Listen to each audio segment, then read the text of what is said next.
ibunya berkata sambil ndongakkan kepalanya itu, kan baru datang malaikat maut kan, tapi belum mencabut nyawanya. Sebetulnya malaikat maut itu nggak mencabut nyawa, Bu. Malaikat itu cuma nunggu keluarnya nyawa, bukan mencabut nyawa. Karena malaikat itu diibaratkan seperti dukun bayi. Dukun bayi itu nggak pernah mencabut bayi, tapi nunggu bayi lahir. Kalau digambarkan oleh Kiai Syirazi begini, Bu. Ketika seorang pengantin baru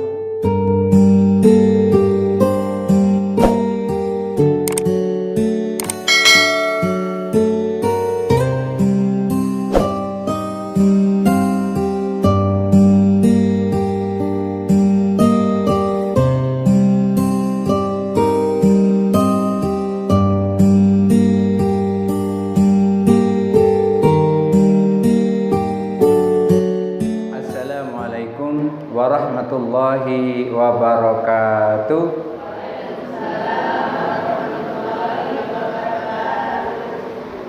Alhamdulillah, alhamdulillahi nasta'inuhu wa nastaghfiruh wa na'udzu billahi min syururi anfusina wa min sayyiati a'malina. May yahdihillahu fala mudhillalah wa may yudlilhu fala hadiyalah. Asyhadu an la ilaha illallah wahdahu la syarikalah wa asyhadu anna Muhammadan abduhu wa rasuluhu la nabiyya ba'dah. Allahumma salli ala sayyidina Muhammad wa ala ali sayyidina Muhammad. Rabbi shrah li sadri wa yassir li amri wa hlul 'uqdatam min lisani yafqahu qawli, amma ba'du. Ibu-ibu pengajian Syahadatun Najah yang dirahmati Allah, dalam kajian saya yang lalu membicarakan tentang pentingnya kita ingat sama orang yang sudah meninggal dari orang tua kita, karena itu sangat diharapkan. Mereka perlu dengan doa-doa kita. Mereka senang kalau kita mengunjungi, menziarahi kuburannya. Apa mereka melihat? Dijelaskan kemarin, mereka melihat apabila kita mengunjunginya di hari Jumat. Hari Jumat itu kapan? Mulai terbenamnya matahari di hari Kamis. Kemudian apakah sampai terbenamnya matahari di hari Jumat? Ternyata sampai terbitnya matahari di hari Sabtu. Kalau di hari Sabtu itu sudah terbit matahari, maka mereka sudah tidak bisa melihat orang yang menziarahi ke makamnya. Kalau di dunia kenal, maka ia pun kenal. Yang jelas ketika kita mengucapkan salam, assalamualaikum ya dara qaumin minal mu'minina wal mu'minat wal muslimina wal muslimat fa insyaallahu bikum lahikun. Ketika kita menyampaikan salam seumpama seperti itu, atau mungkin salam dalam bentuk yang lainnya, maka mereka akan menjawab salam itu. Hanya saja kita nggak mendengar. Kenapa kita nggak mendengar? Karena Allah menutupi kita dari ketakutan. Andaikan pas mengucapkan salam assalamualaikum langsung dijawab waalaikumsalam, mungkin besok nggak pergi lagi ke situ. Kenapa? Takut. Beda alam tuh biasa. Alam yang pertama takut, yang kedua tidak takut, padahal sama-sama takut gitu. Kadang-kadang agak lucu kalau ada dua orang takut, yang satu takut, yang satu juga takut. Si A takut sama si B takut sama si A. Kalau ketemu sama-sama mundur karena sama-sama takut gitu. Ini kalau dilihat agak enak gitu, menghibur gitu, kalau dilihat. Kali ini masih membicarakan tentang itu di dalam pengalaman ulama yang lain yang diteliti oleh Ibnu Qayyim al-Jauzi. Beliau menyampaikan, Bismillahirrahmanirrahim. Hadatsani Muhammad, hadatsani Yahya bin Bastam, hadatsani Utsman bin Saudah at-Tafawi, qala wa kanat ummuhu minal abidat. Utsman bin Saudah At-Tafawi ini adalah ibunya termasuk ahli ibadah. Ahli ibadah itu adalah orang yang suka beribadah. Hidupnya lebih banyak beribadah daripada tidak beribadah. Utsman bin Saudah At-Tafawi ini ibunya ahli ibadah. Wa kana yuqalu laha rahibah. Sehingga ibunya digelari oleh orang dengan sebutan rahib, rahib perempuan. Rahib itu barangkali tingkatannya adalah sama dengan tingkatan kiai, tapi dia adalah seorang perempuan, disebut dengan rahibah.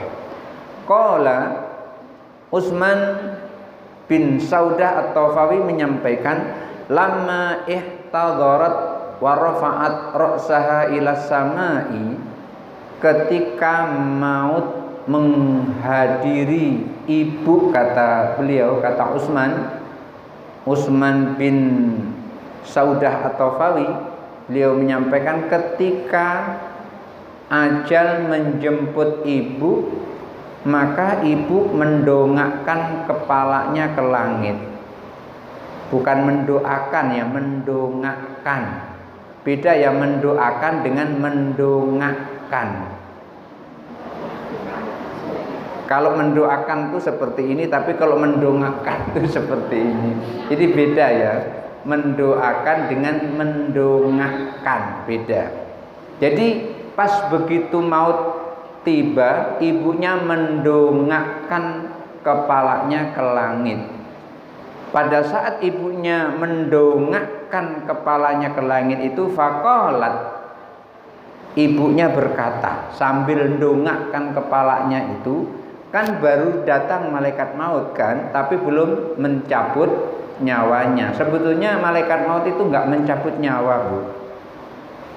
Malaikat itu cuma nunggu keluarnya nyawa, bukan mencabut nyawa. Karena malaikat itu diibaratkan seperti dukun bayi. Dukun bayi itu nggak pernah mencabut bayi, tapi nunggu bayi lahir. Kalau digambarkan oleh Kiai Syirazi begini, Bu. Ketika seorang pengantin baru, kemudian istrinya hamil, terus besar terus melahirkan, itu yang senang tidak hanya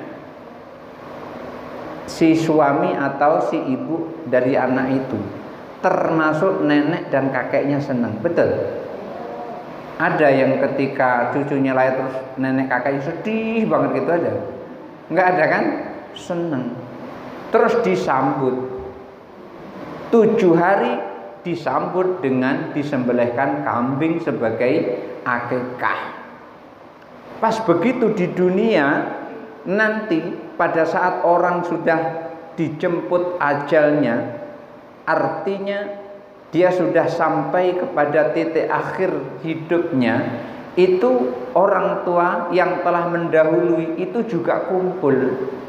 Dia melihat, oh ini kayaknya kita akan kehadiran warga baru, akan kehadiran keluarga baru, nyambut mereka. Pertama sekali yang nyambut adalah Rasulullah Shallallahu Alaihi Wasallam. Kalau kita meninggalnya, orang itu meninggalnya dalam husnul khotimah, Nabi yang langsung menyambut. Lah kalau Nabi yang langsung menyambut, apa yang akan didapat? Tidak ada lain kecuali kesenangan. Maka malaikat itu, malaikat maut itu bukan mencabut nyawa, tapi menunggui nyawa keluar dari jasadnya. Ada yang mau keluar itu secepat-cepatnya, ada.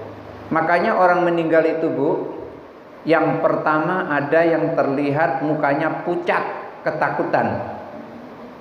Kalau ada orang yang seperti itu, berarti orang itu diperlihatkan oleh Allah tentang neraka. Ada orang yang begitu melihat wajahnya berseri-seri, kita lihat dia wajahnya berseri-seri, sering senyum terus, nyebut aku mau balik, aku mau balik, aku mau balik, sering nyebut seperti itu. Itu berarti terlihat itu surga, tempat indah yang telah dijanjikan oleh Allah. Loh, kok bisa begitu beda? Yang satu diperlihatkan neraka, yang satu diperlihatkan kenikmatan. Kok bisa beda? Iya, Bu. Karena anak yang nakal itu nggak bisa kalau diiming-imingi dengan hadiah. Anak yang nakal itu hanya berhenti nakal kalau diangkatkan tongkat atau cambuk. Begitu dicambuk baru dia berhenti nakalnya.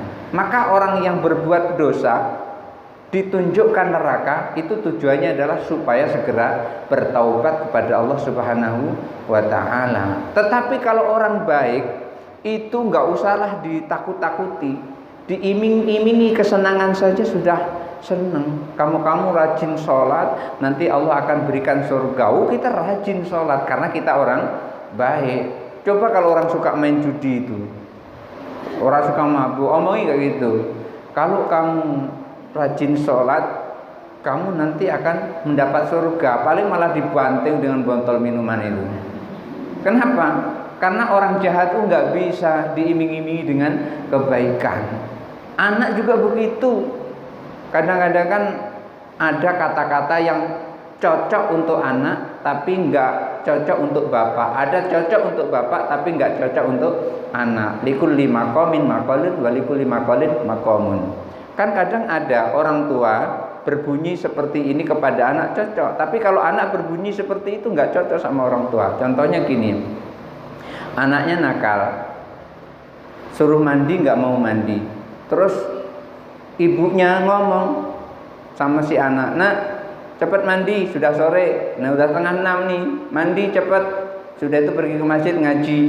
Ayo mak mandi, malas, kamu suruh mandi malas, pukul nih sama mama nih. Langsung diangkatkan sapu oleh mama, pukul cepak baru mandi dia. Ini hanya pantas untuk orang tua kepada anak. Coba kalau ada anak ngomong seperti itu dibalik ke orang tua, mak sudah sore nih mak, waktunya mandi nih mak, mama udah mandi, kupukul nih pakai sapu nih. Kan nggak cocok yang seperti itu. Ada yang cocok, ada yang tidak cocok. Orang tua tidak boleh bicara yang tidak cocok untuk anak, dan anak tidak boleh bicara yang tidak cocok untuk orang tua. Sama kedua-duanya, likulli maqamin maqalun wa likulli maqalin maqamun. Jadi orang yang meninggal itu sesungguhnya adalah orang yang lahir, meninggalkan dunia, lahir di alam barzah, maka sudah disambut di sana oleh keluarganya. Maka ketika seseorang meninggal itu tadi terlihat ada dua, yang satu mukanya berseri-seri, yang satu mukanya pucat pasi. Kalau ada orang meninggal wajahnya berseri-seri terus keningnya berkeringat, itu berarti melihat kenikmatan yang sudah di hadapan matanya. Dan dia tidak mau itu kalau mau kembali lagi ke dunia, nggak mau. Kenapa? Mau mengambil gaji. Ya kayak ibu-ibu kan tanggal 1 datang kan nggak mau diundur tanggal 30. Nih tanggal 30 mundur tanggal 29, maunya maju tanggal 1. Kenapa? Gajian. Kan ad-dunya mazra'atul akhirah. Dunia itu adalah sawah ladang buat akhirat. Artinya ketika dia menanam, dia pasti akan memetiknya. Dan pada saat memetik itu dia tidak mau diundur. Oleh karena itu, idza jaa ajaluhum la yastakhiruna sa'atan wa la yastaqdimun. Kalau ajal sudah tiba, itu tidak bisa dicepatkan maupun tidak bisa diundurkan. Waktunya tiba, ya tiba. Nah, ibunya Utsman bin Saudah At-Tafawi itu ketika maut datang, ia mendongakkan kepalanya ke atas, ke langit sambil berkata, ya dhuhri wa dhathirati, wahai simpananku, Dia merasa punya simpanan, dan kita semua punya simpanan. Apa simpanan itu? Adalah amal perbuatan kita. Wahai simpananku, waman alaihi i'timadi fi hayati wa ba'da mauti, dan yang menjadi gantungan saat aku hidup dan setelah aku mati. Ibunya mengatakan seperti itu. La tahdulni indal mauti, janganlah engkau terlantarkan aku pada saat aku mati. Wala tauhashni fi qabri, dan janganlah engkau terlantarkan aku di kuburanku. Beliau menyampaikan seperti itu kepada Allah dan kepada amal-amal perbuatannya. Kan nanti yang menemani manusia di alam kubur itu bukan suami, bukan istri, bukan anak. Yang menemani adalah amal kebaikan. Kalau amal kebaikannya banyak, maka nanti akan ditemani dengan yang indah-indah. Tapi kalau amal perbuatannya buruk, maka akan ditemani dengan yang buruk-buruk, yang menyeramkan. Oleh karena itu, kita disuruh beramal. Walaupun amal itu sesungguhnya Ibu tidak yang menjadi penentu seseorang masuk ke dalam surga. Tidak ada orang yang masuk ke dalam surga itu karena amalnya. Lalu karena apa masuk dalam surga? Karena rahmat Allah. Oleh karena itu yang dicari oleh ulama-ulama tingkat tinggi itu adalah rahmat Allah, bukan surga Allah, bukan pahala Allah, tapi rahmat Allah. Rasulullah pernah sampaikan kepada para sahabat, la yadkhula ahadukumul jannata bi amalikum. Kalian tidak akan pernah masuk ke dalam surga karena amal kalian. Karena disampaikan seperti itu, maka sahabat heran, wala anta ya Rasulullah, apa engkau juga demikian wahai Rasulullah, tidak masuk surga karena amal? Bukankah engkau kalau sholat sampai bengkak kakinya? Kalau Rasulullah kebanyakan sholat itu bengkak kakinya. Kalau orang ngetren sekarang kalau sholat bukan bengkak kakinya tapi hitam jidatnya. Agak beda sedikit. Kalau Rasulullah bengkak kakinya, Rasulullah tidak ada diriwayatkan keningnya hitam, enggak ada keningnya hitam, enggak ada riwayat yang mengatakan Rasulullah rajin sujud keningnya hitam. Rasulullah rajin sujud justru lututnya yang bengkak, sampai-sampai Aisyah itu merasa kasihan kepada Rasulullah. Beliau menyampaikan, ya Rasulullah, atatakallafu hadza, wahai Rasulullah, kenapa kau bebankan dirimu seperti ini? Waqad ghafara laka min dzanbika ma taqaddama wa ma ta'akhkhara. Bukankah Allah telah mengampuni dosamu yang lalu maupun yang akan datang? Apa dijawab oleh Rasulullah? Ya Humairah, wahai yang berkemerah-merahan pipinya. Aisyah itu pipinya kemerah-merahan tuh, kayak tomat mengkel. Kalau orang sekarang kayak orang pakai pemutih, apa itu namanya? Iya, pakai pemutih temulawak, yang kulitnya jadi tipis, kemudian terus kemerah-merahan. Jadi itu mau mengikuti Aisyah, tapi itu berbahaya, bagusnya nggak usah diikuti. Nanti akan timbul yang lain. Kecuali kalau ada badan POM, ada jaminan dari POM kalau itu sehat. Jangan nanti sudah kemerah-merahan, yang timbul adalah penyakit. Jangan sampai seperti itu. Ya Humairah, wahai yang pipinya kemerah-merahan, afala uhibbu an akuna 'abdan syakura, apa aku enggak senang kalau aku dikatakan oleh Allah sebagai hamba yang pandai bersyukur. Rasulullah banyak sholat kakinya bengkak. Aisyah kasihan menyampaikan nasihat kepada Rasulullah, justru Rasulullah sampaikan, apa aku enggak senang kalau aku ini dikatakan oleh Allah sebagai hamba yang pandai bersyukur. Mintanya dipuji oleh Allah, bukan minta dipuji oleh manusia. Oleh karena itu Rasulullah paling tidak suka kalau ada orang terlihat tanda sujudnya. maka di situ akan muncul nanti pujian jadi orang. Oh, itu rajin sujud itu. Kenapa? Jidatnya hitam. Nah, seperti itu. Ibu-ibu nggak ada kan jidatnya hitam? Apa ibu nggak pernah sujud? Sujud juga. Kenapa? Sujudnya tidak bertumpu kepada jidat, tapi sujudnya bertumpu kepada tangan. Tidak boleh menekan jidat itu sekuat-kuatnya dengan tujuan supaya ada bekas tanda sujud yang seperti itu. Nah, beliau ini mengadu kepada Allah Subhanahu wa taala bahwasanya beliau ini mempunyai simpanan, yaitu ibadahnya, dan beliau juga bergantung kepada Allah saat di dunia dan juga bergantung kepada Allah saat di akhirat. Maka beliau menyampaikan, jangan engkau terlantarkan pada saat meninggal dan jangan engkau terlantarkan pada saat di kuburan. Di saat meninggal jangan diterlantarkan, di saat masuk liang lahat, masuk alam barzah jangan diterlantarkan. Qala, lalu Utsman bin Saudah At-Tafawi tadi menceritakan, famatat, lalu ibuku meninggal, katanya setelah berdoa seperti tadi ibunya meninggal. Fakuntu atiha fi kulli jumu'atin, lalu aku menziarahi kuburnya setiap hari Jumat. Fa'ad'u laha, saat menziarahi kubur ibunya tadi, Utsman bin Audah itu berdoa kepada Allah. Wa astaghfiru laha, Utsman bin Audah At-Tafawi tadi juga berdoa memohonkan ampun untuk ibunya, wa ahlil kubur, tidak lupa dengan orang-orang yang ada di situ, di kuburan itu.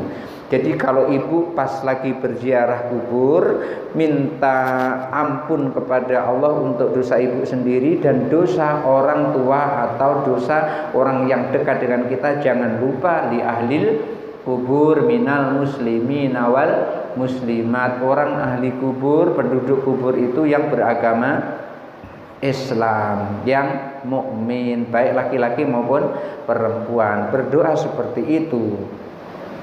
Beliau lanjutkan ceritanya, fara'aitu hadzata yaumin fi manami, lalu suatu hari aku bermimpi Utsman bin Saudah At-Tafawi, Utsman bin Saudah At-Tafawi tadi lalu bermimpi, fakultulah, pada saat bermimpi ketemu dengan ibunya, dia bertanya kepada ibunya, ya, ini ditulis salah ini ya ummuhu kaifa anti, mustinya wahai ibuku gitu, bukan wahai ibunya. Ini ya ummuhu. Kalau menurut bahasa yang saya punya itu ya ummi kaifa anti, wahai ibuku bagaimana kabarmu, gitu kira-kira gitu. Jangan wahai ibunya bagaimana kabarmu, enggak nyambung gitu kan. Ya ummi kaifa anti, wahai ibuku bagaimana kabarmu. Qalat, ibunya menjawab, ya bunai, wahai anakku, inna lil mauti lakurbatun, sungguh kematian itu sesuatu yang sangat menyulitkan. Gak ada orang meninggal itu senang. Semudah-mudahnya orang meninggal itu sesakit-sakitnya orang yang sakit. Kematian itu sungguh menyulitkan, sangat menyulitkan. Wa inni bihamdillahi lafi barzakhin mahmudin. Alhamdulillah, beliau sampaikan seperti itu kepada anaknya, alhamdulillah sekarang aku sudah berada di alam barzah yang terpuji, di alam barzah yang nikmat. Maka di alam barzah itu ada raudhatun min riyadil jinan, ada hufratun min hufarin niron. Apa raudhatun min riyadil jinan? Taman dari taman surga. Belum surga, baru taman, belum masuk, belum. Hufratun min hufarin niron, jurang dari jurang neraka, itu belum nerakanya, baru jurangnya gitu. Jadi ada dua, raudhatun min riyadil jinan, ada hufratun min hufarin niron. Harapan kita, orang tua kita, keturunan kita semuanya adalah berada di raudhatun min riyadil jinan. Amin Allahumma amin. Naftarisu fihi raihan. Beliau ibunya Utsman bin Saudah atau Fawi ini, beliau menyampaikan, aku sedang berada di raihan. Maksudnya aku sedang beralaskan, bertelekan. Apa bertelekan itu? Artinya duduk beralas gitu ya. Yang seperti ini nih, beralaskan di raihan. Raihan itu adalah tempat yang di dalamnya itu wangi karena banyak bunga-bunga. Kalau ada yang nonton film India itu, di situ bertebaran bunga-bunga. Ini ibu-ibu biasanya suka India nggak itu ya? Nah, kalau film Krishna itu ada yang bertebaran bunga-bunga itu. Jadi sangat indah seperti itu. Wa natawassadu fihi sundusa wal istabaraka. Dan kami berbantalkan dengan bantal yang terbuat dari sutra tebal pun pula sutra tipis ila yaumin nusyur, dan itu dilakukan terus sampai hari kebangkitan. Jadi kalau orang waktu meninggal punya zuhratun, punya simpanan amal baik, punya gantungan yaitu Allah Subhanahu wa taala, punya iktimad, maka nanti dia akan merasa senang berada di tempat yang sangat indah itu sampai di hari kiamat. Dan kabarnya ia melakukan seperti itu nggak terasa lama, seperti pengantin baru.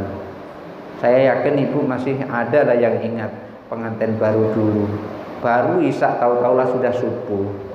Itu saking cepatnya gitu, saking cepatnya. Oleh karena itu banyak orang yang pengen jadi pengantin baru. Sampai-sampai kemarin di kantor itu ada kakek-kakek kurang lebih umur 75 tahun. Waktu ditanya mau apa Pak? Mau nanya syarat nikah. Yang nikah siapa? Aku. Ya insya Allah, rupanya kakek yang mau nikah. Iya, cuman istrinya nggak dibawa, dia saja yang nanya. Kalau di Danau Teluk kemarin istrinya dibawa, sehingga saya nampak si bapak itu umur 70 tahun, istrinya umur 56 tahun. Nikah. Ada kawan di kantor protes, Ustadz ngapain sudah tua-tua kayak gitu nikah, kan nggak akan punya anak. Dia ngomong kayak gitu. Maka saya jawab, Bu Hajah, mereka itu nikah bukan mau cari anak, bukan. Bapak itu nikah mencari pendamping hidup, siapa tahu didampingi bisa hidup, kan gitu.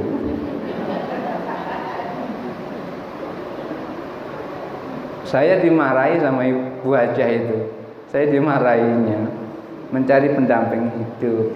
Jadi kalau orang meninggal dengan bekal amal kebaikan itu seperti pengantin baru, nggak terasa tahu-tahu sudah sampai hari kiamat.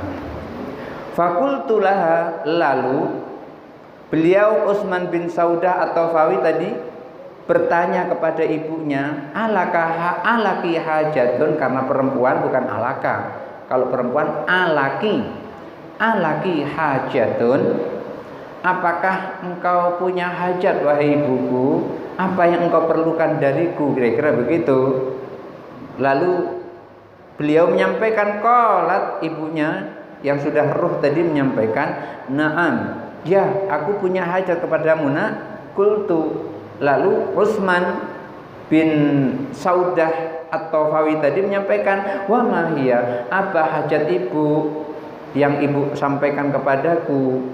Qalat, lalu ibunya menyampaikan, la tada' ma kunta tasna'u min ziyaratina. Jangan engkau sekali-kali tinggalkan kami selama engkau bisa berziarah. Artinya sering-seringlah berziarah ke kuburan ibunya selama bisa gitu, selama ada kesempatan. Paling tidak setahun sekali. Kapan? Pada saat menjelang puasa di bulan Ramadan. 2 kali pada saat hari raya tanggal 1 Idul Fitri, terakhir tanggal 30 Ramadan. Sekurang-kurangnya itu. Jangan engkau tinggalkan ziarah kepada kami selama engkau bisa. Wad du'a alana, dan jangan engkau tinggalkan berdoa untuk kami. Yang paling penting itu adalah doanya itu, jangan engkau tinggalkan doa. Artinya kapan saja ibu ketika kita sholat, jangan sampai melupakan orang yang pernah berjasa kepada kita. Jadi kalau ada orang yang pernah berjasa kepada kita siapapun itu, maka kirimi Fatihah pada saat selesai melakukan sholat 5 waktu. Dan nggak usah pakai menyebut ruh. Lalu gimana? Begini, ila hadrati, umpamanya nih ya, ila hadrati ummi mukminat wa abi sholakah, umpamanya itu, umpama ini satu contoh. Jadi langsung sebut namanya, tidak usah ruh, gak usah, langsung ila hadrati ibuku siapa, namanya langsung sebut. Wa ila hadrati bapakku disebut siapa, Al-Fatihah. Pindah lagi, kita sayang sama kakek dan nenek kita, umpamanya ila hadrati mbahku Kiai Hambali dan mbahku Mbah Mona Al-Fatihah, umpamanya gitu. Jadi nggak usah ilar ruh, nggak usah, karena itu adalah orang terdekat dari kita. Kecuali kalau orang jauh, ini orang terdekat dari kita. Jadi seperti itu caranya. Sekurang-kurangnya berdoa untuk memohonkan ampunan. Fa inni la absyiru bimaji'iki. Ketika anaknya berdoa seperti itu, maka ibunya menyampaikan, aku sungguh senang atas kedatanganmu dengan ziarah kepada ibunya itu. Jadi ibunya Utsman bin Saudah tadi senang ketika Utsman bin Saudah menziarahinya yaumal jumu'ati, di hari Jumat. Nah, hari sekarang ini hari Jumat.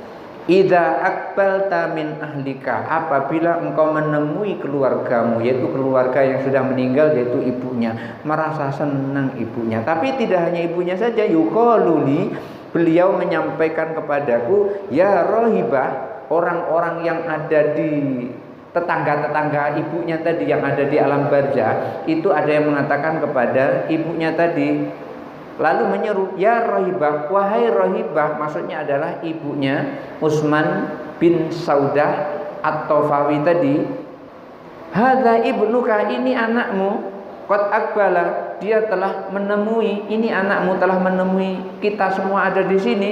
Fa asirru wa yasirru min hauli, maka ibunya menyampaikan, kamu datang, kamu menemui kami, kamu berdoa, aku senang, dan orang-orang yang di sekitarku juga senang, minal amwat, dari para orang-orang yang sudah meninggal. Ternyata ketika ada seorang anak mendatangi ibunya di alam barzahnya, maksudnya bukan ikut meninggal, artinya masuk ke dalam kuburan itu, dia menziarahi ibunya, kemudian dia membaca doa di situ, kemudian dia memohonkan ampun di situ untuk ibunya, untuk kakeknya, untuk mbah putrinya, dan dia juga mendoakan untuk orang-orang mukmin laki-laki, mukmin perempuan yang ada di kuburan itu.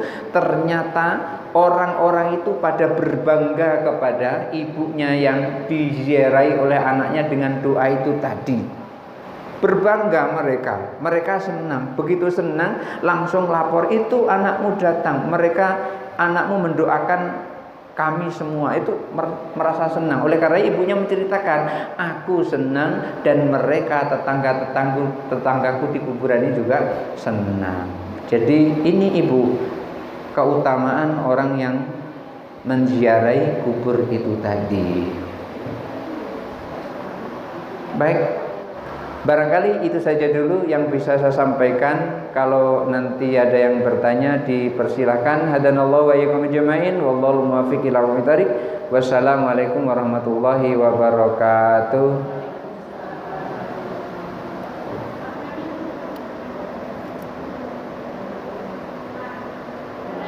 Boleh, silakan.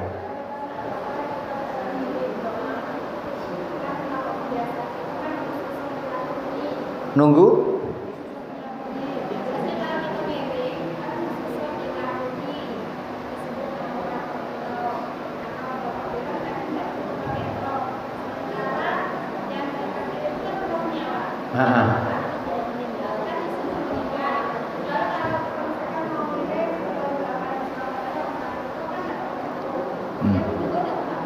Mm-mm. Mm-mm. Mm-mm. Jangan ibu bilang dan jangan ibu kira orang hidup tuh nggak punya roh, tetap punya roh. Iya. Kalau nggak ada roh nggak hidup. Cuman roh itu nggak tampak, nggak kelihatan. Makanya kita dilarang yas'alunaka 'anir ruh qulir ruhu min amri rabbi. Mereka bertanya tentang roh, katakan roh itu adalah urusan Tuhanku. Artinya kita nggak boleh bertanya-tanya tentang roh. Roh itu seperti apa, bentuknya apa, di mana letaknya, nggak perlu tanya. Kita cukup meyakini bahwasanya Allah memberikan roh kepada setiap manusia. Jadi ketika kita mengirim yang seperti itu karena kedekatan kita, maka kita tidak perlu menggunakan ruh, ila ruhi, nggak perlu. Karena mereka di mata dan hati kita, sesungguhnya orang tua kita itu tidak meninggal. Dia adalah hidup di hati kita. Beda dengan orang lain. Ketika orang lain itu sudah meninggal, berarti sudah lenyap dari hati kita. Tetapi coba bayangkan, ibu pernah nggak ketika mendapat nikmat, begitu mendapat nikmat, lalu teringat sama ibuku, Masya Allah, andaikan ibuku masih hidup seperti ini, alangkah senangnya dia. Pernah tidak menghayal seperti itu? Itu artinya walaupun secara zahir orang tua itu sudah meninggal, sesungguhnya dia tidak meninggal di hati kita, tidak meninggal. Oleh karena itu, supaya lebih dekat kita kepada orang tua kita, ada kiai yang mengijazahkan seperti itu. Tidak usah ila ruhi, tapi cukup ila hadrati. Makanya kita juga ila hadrati Nabi Mustafa Muhammadin SAW. Tidak ila ruhi Nabi Mustafa, tidak begitu. Itu karena Nabi Muhammad itu sangat dekat kepada kita. Kita nggak bisa setiap hari itu melupakan Nabi Muhammad, nggak bisa. Kita harus mengingat terus kepada Nabi Muhammad seperti kita mengingat Allah. Seberapa banyak kita mengingat Allah, begitu juga lah kita mengingat Nabi Muhammad SAW. Oleh karena itu, setiap kali kita sholat, kita sebutkan Allahumma sholli ala sayyidina Muhammad wa ala ali sayyidina Muhammad. Selalu kita sebut. Itu artinya kita sangat dekat kepada Nabi kita Muhammad Sallallahu Alaihi Wasallam. Cukup? Gimana? Selain orang tua, selama itu masih dekat dengan kita, ila hadrati saja. Tapi kalau kita juga nggak kenal, cuman hanya katanya, kita diundang, ada nama-namanya, si kok pun nggak kenal, dan nggak ada kaitan apa-apa dengan kita secara langsung saat itu, ya cukup ila ruhi. Khususan ila ruh, khususan ila ruh, khususan ila ruh, gitu. Tapi kalau sudah sangat dekat kepada kita, janganlah seperti itu. Itu karena kedekatan kita kepada orang tua kita. Barangkali